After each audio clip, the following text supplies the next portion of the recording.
Hello mga simpleng kusinera at kusinero sa bahay! Welcome muli sa aking channel. Panibagong pangkabuhayang recipe po ulit ang ating gagawin. Pang negosyo recipe, business idea na magagamit ninyo. Kahit nasa bahay lang kayo, pwede nyo itong ibenta or as a snack sa mga kids ninyo. Simple lang po ang ating ingredients, napakadaling sundan. So start na po tayo. Ito nga pa lang inyong simpleng kusinera, si Simple Bakes, bumabati sa inyo. Ang unang kailangan nating ingredients ay kalahating kilo ng kamote. Hatiin lang natin siya ng maliliit at saka natin i-steam hanggang sa lumambot sila.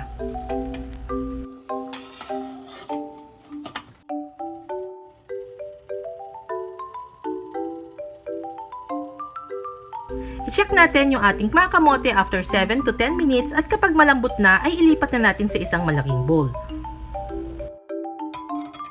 Durugin lang hanggang maging pino.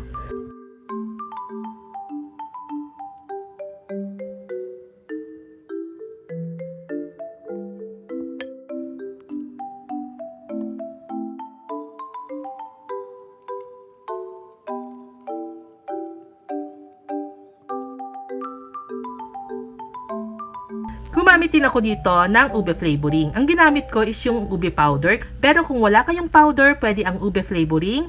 Kung wala kayong ube flavoring, pwede kayong gumamit ng condensed milk na ube flavor.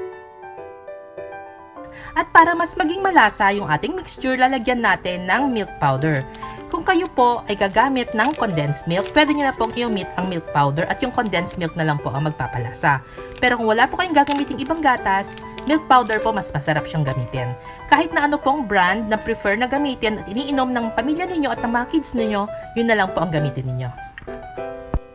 Haluin lang natin hanggang mag-incorporate lahat ng ingredients. At saka natin itabi. Sa isang mas malaking bowl, ilagay na rin natin or salain muna natin yung ating flour. Nilagay ko na rin yung 1/2 teaspoon ng baking powder. Salain lang natin para kung sakaling harina ay galing sa palengke, by takal yung pagbili ninyo, maalis natin yung mga dumi-dumi na nandoon. Hindi na natin maisama kapag niluto natin.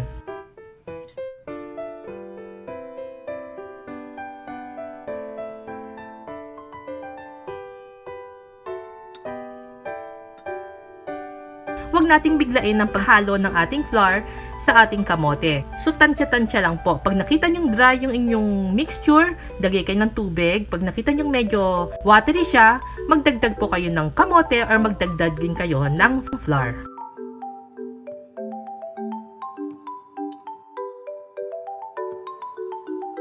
Masahin lang, pwedeng gamitin ng kutsara, pero dahil nahirapan na ako, gumamit na ako ng ating kamay.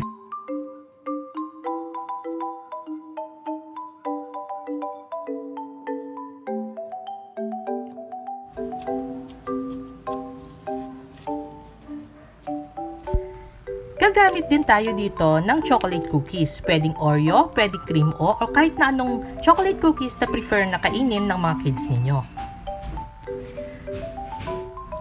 Nag-measure lang ako ng 1.5 tablespoon ng ating mixture.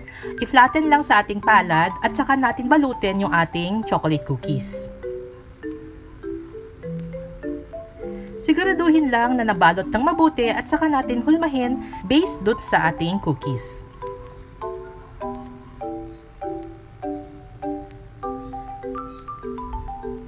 Balutin lang natin lahat ng ating mga cookies hanggang maubos natin yung ating mixture. Pwede rin po kayong gumamit dito ng 1 tablespoon, depende na lang sa gusto nyong kapal or nipis na babalot sa inyong cookies.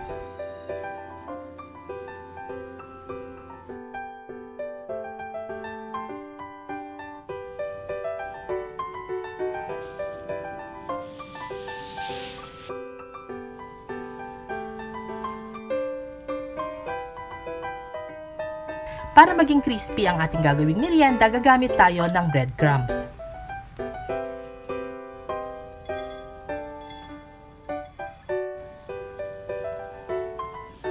Ilubog lang natin siya sa water. Pwede tayong gumamit ng itlog, pwede rin namang gatas kung meron tayong budget. Pero ito, ang kailangan lang naman natin is para magdikit yung ating breadcrumbs sa kanya. So, pwede na sa water.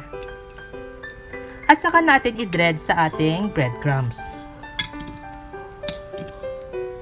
Ito, pwede mo siyang i-store sa ref, sa freezer, tapos iprito mo na lang pag kailangan mo na.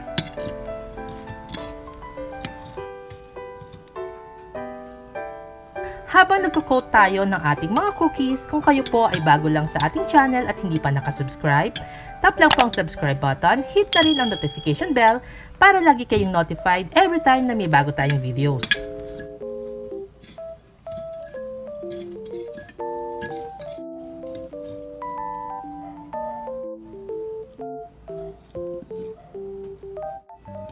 At eto na po, ready na siya for frying.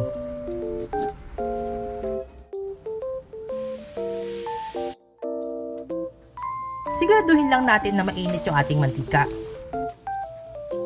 At ito nga palang ating gagamiting costing ay magbe-base sa presyo dito. Gagamit po ako dito ng dalawang klaseng chocolate cookies. So lalagyan ko pareho ng presyo. Bahala na po kayo mag-adjust kung mas mahal o mas mura sa lugar ninyo. At eto na po siya, ang ating finished product. Patok po ito sa mga kids, pwede yung pagnegosyo, pwedeng pang merienda, at sigurado magustuhan nila to kasi favorite nila yung nasa loob.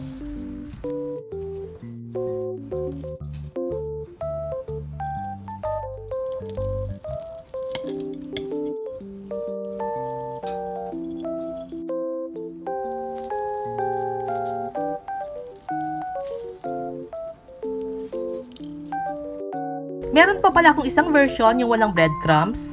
Ito po yung itsura niya. Yung may breadcrumbs po is medyo crispy siya. Yung wala, firm siya pero malambot pag nag-bite ka na.